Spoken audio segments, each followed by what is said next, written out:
Man, oh man, what a difference a year can make. It was just 12 months ago in model year 13 that Yamaha's snowmobile division was in a tight spot. Sales were dismal and the market was not responding to the Big Y in a positive way. Then along comes a new partnership that's frankly rocked the entire snowmobile industry. Why has it rocked the snowmobiz, you may be wondering?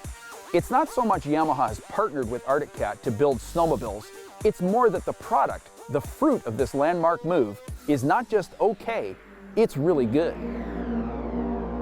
Okay, so now you're going to think this test ride is going to be nothing more than a product stroke for Yamaha. It's not that simple. But there is something going on here. Well, it's almost like somebody sprinkled magic dust on the Viper. The Yamaha partnership with Arctic Cat was born out of necessity. Yamaha had pulled back from developing new products since 2008, and it was showing. The company's market share dropped to levels not seen since the pre-RX-1 days of the early 00s. Yamaha needed to get back in the game quick, and to do so, they were prepared to play an ace with Arctic Cat. The ace was Yamaha's amazing 1049cc triple-cylinder four-stroke engine. Frankly, just about everybody in the know in the snowmobile industry would say this is the best four-stroke engine.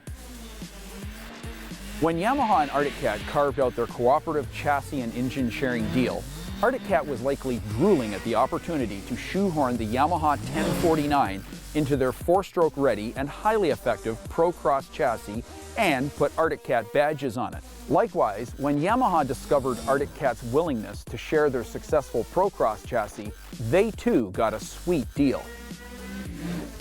This season has seen not just incremental, but incredible sales success for the new Viper.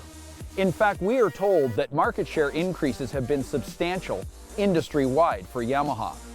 We're wondering if at the end of the 2014 season, some of Yamaha's top brass in the snowmobile division will have to have their smiles surgically removed. All kidding aside, is the new Viper Deluxe really as good as sales would seem to indicate? Yes, this is a good snowmobile that in its first year has proven exceptionally reliable and shocked the four-stroke marketplace with its out-of-the-box strong performance. It would appear Arctic Cat has learned some things from Yamaha about quality assembly, and Yamaha has learned some things from Arctic Cat about responding in a timely way to market trends.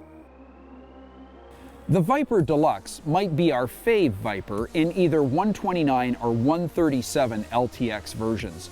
Our experience has taught us that the Pro Cross chassis responds favorably to coilover shocks up front.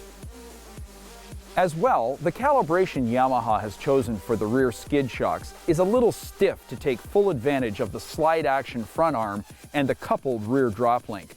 The slide action front arm allows the skid to remain uncoupled substantially longer than would otherwise be possible. This means the Viper literally slays trail chatter, but is still somewhat stiff in big bumps. We had questions about handling when we heard the Yamaha 1049 Triple was going to be slid into this chassis. Our concerns centered mainly around weight. Turns out the Yamaha Triple 1049cc engine actually weighs about 10 pounds less than Arctic Cat's 1100 Suzuki four-stroke. Here's one better. The new Viper is lighter than the Nitro as a complete package, and that bodes well for this sled's all-day trailability. We love the Viper's ergos with its near-perfect height bar riser and plumped-up seat top. Sitting to standing transitions are effortless. By the way, the windshield pictured here on the Viper Deluxe is not standard. This one is for the more sporty RTX version. Unfortunately, Yamaha underestimated demand for high windshields this season, so we switched windshields back and forth as the weather and travel obligations required. Standard amenities on the Viper Deluxe are abundant. There's a heated seat, an all-new digital display that has so many features we still haven't figured them all out yet, nice clean switchgear, and a standard travel bag mounted on the rear tunnel. Yamaha's fortunes have improved in model year 2014 because the Viper Deluxe is a really good snowmobile.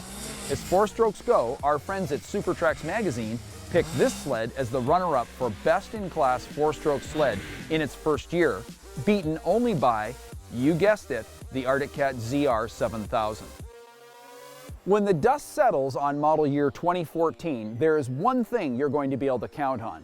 The legion of satisfied and happy Viper buyers this year are going to sell more Vipers for Yamaha in 2015.